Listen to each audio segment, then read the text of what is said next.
Buenas tardes, mi nombre es Sandra Liceda Hernández Ansúrez. Actualmente estoy cursando el cuarto semestre de la carrera de Ingeniería Química. En este video voy a explicar un ejercicio del diseño de bloque completamente al azar. Nuestro ejercicio dice lo siguiente. Una empresa maquiladora de ensamble desea controlar activamente en el experimento a los operadores que realizarán el ensamble, lo que da lugar al siguiente diseño en bloques completos al azar. Se ha encontrado que puede ser posible que dependiendo del tipo de operador será el tiempo de ensamble. Para esto se realizan las pruebas de ensamblaje, ensamblando una pieza por cada uno de los 4 métodos con 4 operadores. Como podemos ver en esta tabla tenemos 4 métodos, el A, el B, el C y el D, con 4 operadores, con un total de 16 datos. Lo primero que tenemos que hacer es sumar de manera horizontal nuestros 4 datos y de manera vertical 4 datos. En estos datos nos da un total de 60.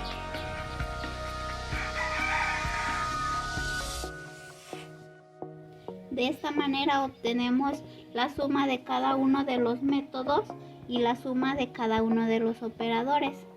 Y en este apartado vamos a sumar todos los valores de las unidades experimentales, ya sea de este lado que nos da 320 y de aquí igual nos da 320.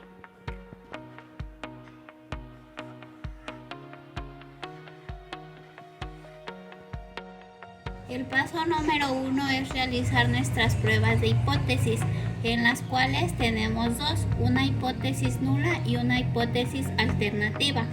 La hipótesis nula nos dice que el tiempo promedio de los métodos y de los operadores es el mismo.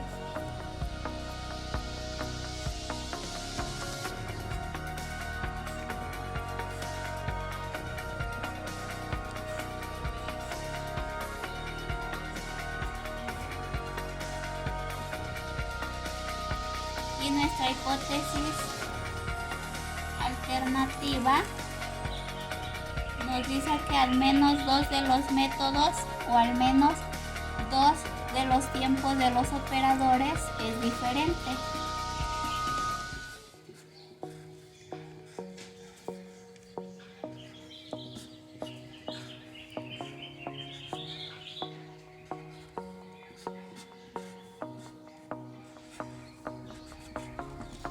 El paso número 2 es calcular la suma de cuadrados.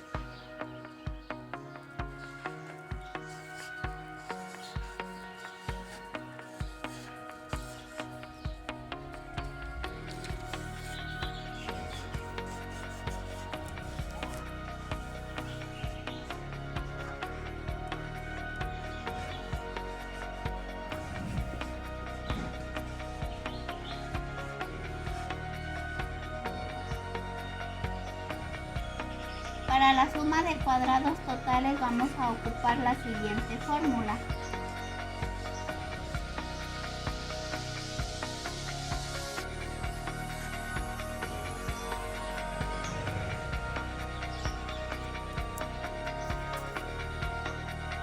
Lo que haremos será sumar cada uno de nuestros datos de los bloques y de los métodos y restarlos con la suma de las unidades experimentales dividida entre el total de datos.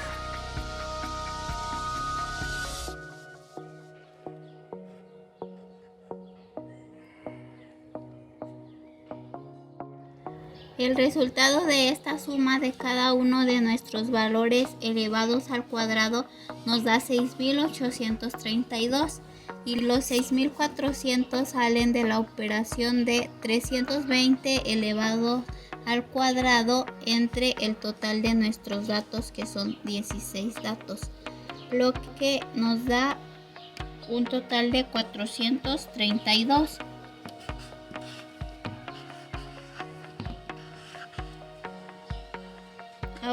vamos a pasar a la suma de cuadrados de los tratamientos. En la suma de cuadrados de los tratamientos ocuparemos esta fórmula, en la cual ocuparemos los datos de la suma de cada uno de los métodos elevados al cuadrado divididos entre el total de los operadores que tenemos. Nosotros tenemos 4 operadores, menos la suma de las unidades experimentales, que son 320 elevados al cuadrado entre 16, que son nuestros datos totales, lo que nos da un resultado de 246. Para sacar la suma de cuadrados de los bloques ocupamos esta fórmula, con los valores de la suma de cada uno de los operadores elevados al cuadrado, divididos entre nuestro total de métodos. Nosotros tenemos 4, de la A hasta la D, menos la suma de las unidades experimentales, que nosotros nos dio 320 elevados al cuadrado entre 16, que son nuestro total de datos. Lo que nos da de esta operación son 6.514 menos 6.400. Nos da un total de 114 para la suma de cuadrados de los bloques. De este lado escribiré cada uno de los valores de la suma de cuadrados para posteriormente sacar la suma de cuadrados del error.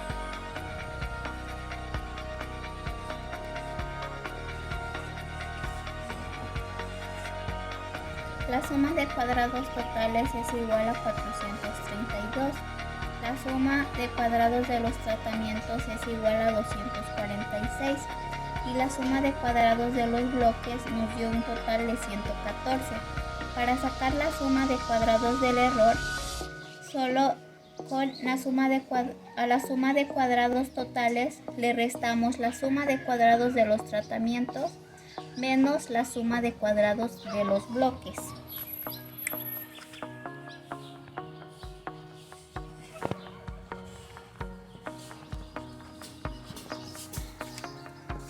$432, que son la suma de cuadrados totales, menos 246, la suma de cuadrados de los tratamientos, menos 114, de la suma de cuadrados de los bloques, lo que nos da un total de 72.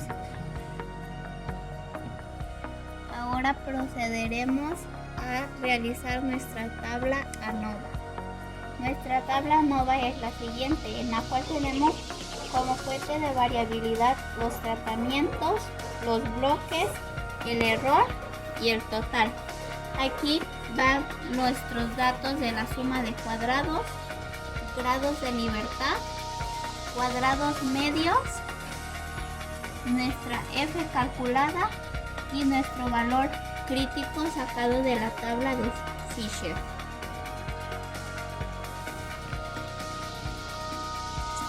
La suma de cuadrados de los tratamientos nos dio 246. La suma de cuadrados de los bloques nos dio 114. La suma de cuadrados del error nos dio 72. Y la suma de cuadrados del total nos dio 432.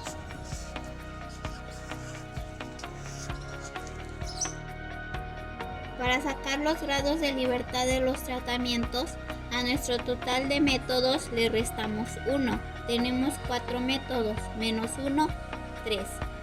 Para sacar los grados de libertad de los bloques, a nuestro total de operadores le restamos 1. Tenemos 4 operadores, menos 1 nos da 3. Para sacar los grados de libertad del error, multiplicamos los grados de libertad de los tratamientos por los grados de libertad de los bloques. 3 por 3 es igual a 9. Y para los grados de libertad del total, a nuestro total de datos, que son 16, le restamos 1. Nos da un total de 15.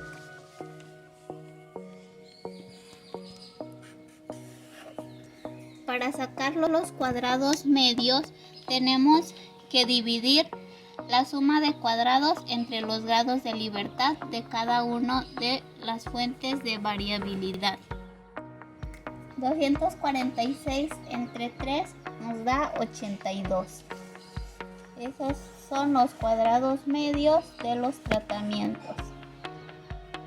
114 entre 3 nos da 38.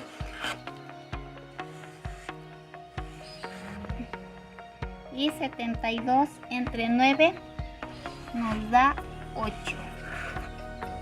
Y así obtenemos los cuadrados medios de los tratamientos, los bloques y el error. Para sacar nuestra F calculada de los tratamientos, vamos a dividir el cuadrado medio de los tratamientos entre el cuadrado medio del error. Nos da como resultado 10.25.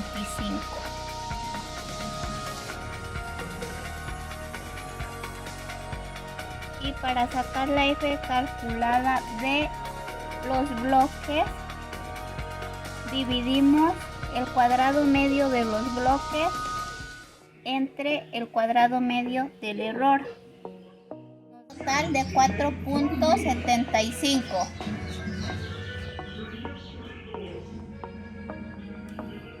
Para sacar el valor de F crítico ocupamos la tabla de Fisher con un nivel de significancia del 0.05.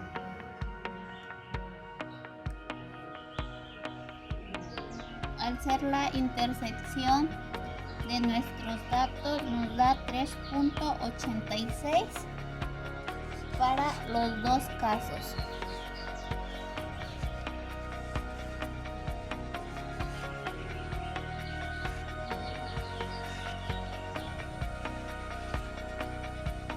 Vamos a pasar a la conclusión de este ejercicio para tomar una decisión, ya sea si rechazamos la hipótesis nula o la aceptamos. Si nuestra F calculada es mayor a nuestro valor de las tablas de Fisher, se rechaza la hipótesis nula. En métodos, nuestra F calculada es igual a 10.25.